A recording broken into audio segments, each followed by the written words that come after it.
আমরা আরেকটা সুন্দর গল্প নিয়ে চলে এলাম, একটু মন দিয়ে শুনবে এবং যদি এই গল্প থেকে কিছু শিখতে পারো বা কোনো নতুন শব্দ জানতে পারো অবশ্যই কিন্তু কমেন্ট করে জানাবে। Her mom came in and softly asked her little daughter with a smile, "Sweetie, could you give your mom one of the 2 apples that you are holding?" বলছে একটি মেয়ের মা একদিন এলো, ভিতরে এলো, মানে মেয়েটি ঘরের মধ্যে ছিল, ভিতরে এলো এবং সফটলি আস্কড, খুব নরমভাবে খুব মিষ্টি সুরে জিজ্ঞাসা করলো তার ছোট্ট মেয়েকে একটা হাসি দিয়ে, সুইটি, আমার sweetie, could you give your mum one of the 2 apples that you are holding? তুমি হাতে যে 2টো অ্যাপেল ধরে আছো, এই 2টোর মধ্যে একটা অ্যাপেল কি আমায় দেবে? মা খুব সুন্দর করে জিজ্ঞাসা করলো বাচ্চা মেয়েকে। The girl looked up at her mum for some seconds. মেয়েটি তার মায়ের মুখের দিকে কিছুক্ষণ তাকালো। দেন তারপর she suddenly took a quick bite on the apple and then quickly on the other. তারপরে হঠাৎ সে কী করলো, একটা বাইট মানে নিয়ে নিল এই অ্যাপেলে, আবার তারপরে ওই অ্যাপেলও একটা বাইট দিয়ে দিল। এর মানে একবার এটা কামড়ে নিল, একবার এটাতে একটু কামড়ে দিল, মানে দুটোকেই এঁটো করে দেওয়া বলে, জেনারেলি আমরা এটাই ভাবি, তাই না?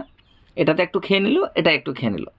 তোমরা হয়তো ছোটোবেলায় এরকম করতে না, যে ভাই বোন দুজন, ধরো ভাই বোন আছো, বোনকে দিতে হবে বলে তুমি একটু এঁটো করে খেয়ে নিলে যাতে বোন না চাই, বা অনেকজন তোমরা করেছো নাকি জানি না, মুখে একবার ভরে নিয়ে বার করে রাখলে এরপর তুমি আস্তে আস্তে করে খাবে, ঠিক কি না?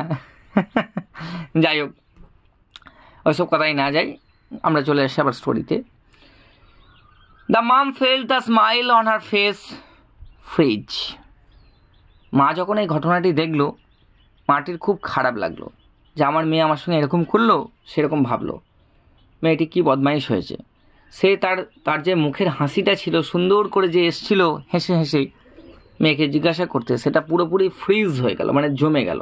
ফ্রিজ তো আমরা জানো, ফ্রিজ কোনো কিছু জমানোর ক্ষেত্রে ব্যবহার করা হয়, তাই না? তো পুরোপুরি ফ্রিজ হয়ে গেল। সে tried hard not to reveal her disappointment. সে অনেক চেষ্টা করলো যে সে তার হতাশাটাকে সামনে আসতে দেবে না বা প্রকাশ করতে দেবে না। তার মানে সে তার মেয়েকে বুঝতে দেবে না যে সে তার মেয়ের আচরণে খুব হতাশ হয়েছে, তার খুব খারাপ লেগেছে। Then the little girl handed one of her bitten apples to her mum and said. ঠিক তারপরেই সেই মেয়েটি একটি অ্যাপেল, তার হাতে যে 2টো অ্যাপেল ছিল তার মধ্যে একটি অ্যাপেল তার মায়ের হাতে দিয়ে বলল, মাম্মি, হেয়ার ইউ আর, এ নাও, এটা তুমি নাও, this is the sweeter one, এটা কিন্তু সব থেকে বেশি মিষ্টি। তার মানে কি বুঝলে তোমরা, যে মেয়েটি কিন্তু মাকে দিতে চায় না বলে কিন্তু এঁটো করে দেয়নি, 2টোতে কামড় দিয়ে দেয়নি। ও কামড় দিয়ে এটা দেখছিল যে ওই 2টোর মধ্যে কোনটা বেশি মিষ্টি সেটা আমি মাকে দেব।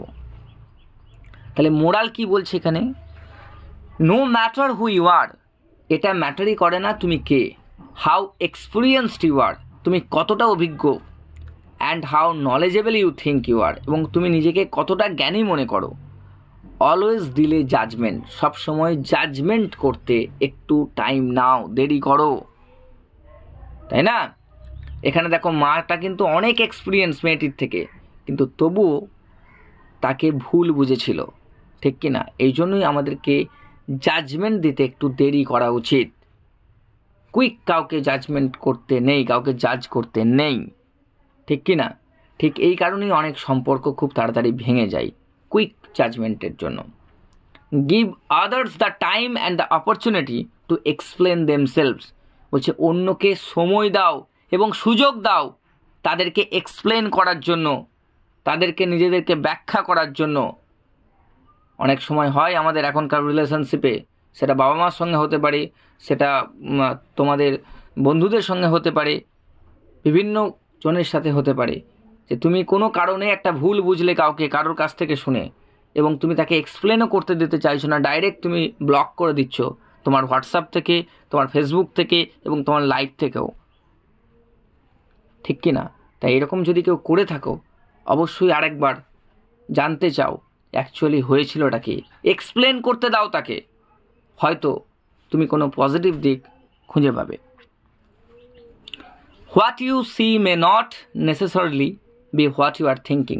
এমন তো হতে পারে যে তুমি যেটা ভাবছো আদৌ সেটা নয়, এমন তো হতেই পারে, তাই না? ওটাই যে হবে তার কোনো মানে নেই। Try not to be jump to conclusions. চেষ্টা করো যে একদম ডাইরেক্ট কনক্লুশনে পৌঁছে না যাওয়ার, মানে উপসংহার, মানে একদম শেষে না চলে যাওয়ার। আমরা জেনারেলি কাউকে জাজ করার সময় খুব তাড়াতাড়ি কোনো ভুল বোঝাবুঝি হলো, কোনো ঘটনা ঘটলো, ডাইরেক্ট আমরা জাজ করে নিই। এত দিনের আমাদের একটা সম্পর্ক, এত দিনের একটা ট্রাস্ট, সেটা খুব তাড়াতাড়ি জাজমেন্টের ফলে নষ্ট হয়ে যায়। তাকে এক্সপ্লেন করার সেই সুযোগ এবং সময় কিছুটাই দেওয়া হয় না। ঠিক সেই কারণে সে নিজেকে মানে প্রমাণ করতেও পারে না এবং আমরাও ভুল বুঝি। তারপর অনেকটা টাইমের পর যখন তুমি আসল সত্যটা বোঝো, তখন আর কিছু করার থাকে না। ঠিক সেই কারণে তোমার যে সম্পর্কই হোক না কেন, টাইম নাও, তাকে এক্সপ্লেন করার সুযোগ দাও। আগে গোটা ব্যাপারটা জানো, তারপরেই না হয় জাজমেন্ট করো, ঠিক কি না? আশা করছি ভালো লেগেছে তোমাদের স্টোরিটা। অবশ্যই জানিও কিন্তু কমেন্টে কেমন লাগলো। ভালো থেকো সবাই, আর যে কোনো সম্পর্কে জাজমেন্ট করতে একটু দেরি করো, কেমন? Bye bye.